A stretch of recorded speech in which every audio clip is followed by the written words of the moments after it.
Tri-State, well, this story brings up a question. Should residents go to jail over housing code violations? Mayor John Cranley proposed to stop this specifically when the owners that live in the home are the individuals that are being jailed. Earl Starr is one of those people facing jail time over the repair of his house, and he has less than 90 days to fix his home. A judge in the case says it's a matter of public safety. If you're going to have that house that you want to hold on to, you also have to make sure that it's safe, that people aren't living in there, that if there's a fire, firefighters are going to be safe. We're joined now by colleague Lucy May. Dan Monk also working on the story on WCPO.com. Code violations really have come to surface in Cincinnati over the last couple of weeks. Earl's in this case. Pastor Mingo is also in this case. Right. What is the solution here? Well, that's a tricky question. I think there are a lot of different solutions. You know, some people would say that a big part of this problem was that when Earl Starr purchased his home, he says he did not know there were city orders on the home. Those orders followed the property. Another homeowner had owned it. It had gone and the homeowner had filed for bankruptcy. A lender then took over the property.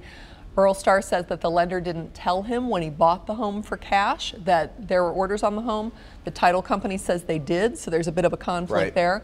But when a homeowner, when a property owner buys a property with orders on it, it's a tricky situation from the start. In the case of Earl Starr, it's buyer beware. In Pastor Mingo, it's a situation where he didn't understand that the letters were addressed to him and didn't understand correspondence sent to him over the course of time. These cases typically are in the system for more than a year. Individuals have more than a year to fix or get up to code. The problem is if you don't have the money to fix it, what do you do? Right, it can be really tricky, and there are some nonprofit organizations that try to work with low-income homeowners to help them.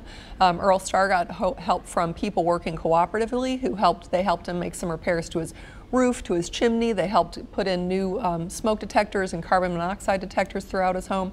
He got some help from the Cincinnati Home Ownership Center to put in new windows throughout his home. So he's gotten some help along the way. He's also just had trouble, he says, communicating with the city inspectors and with the court on kind of figuring out exactly what he needs to do to be free and clear of these orders. Two specific cases we've mentioned here. We talk about the cautionary tale, but there are 364 cases currently in the court system in the city of Cincinnati. So it's more common than people would probably think about with Right, it really is. And I talked to Liz Bloom at the Community Building Institute at Xavier University. She's a former city official herself, and she said this is so tricky, especially in an old city like Cincinnati where there are these aging properties that are bound to have some problems, and they can be purchased for a pretty low price without people necessarily recognizing what it'll take to bring them to where they need to be in terms of the city building codes. All right, Lucy May, we appreciate it. This story is up and running right now on our website at WCPO.com. To you and Dan Monk, good job.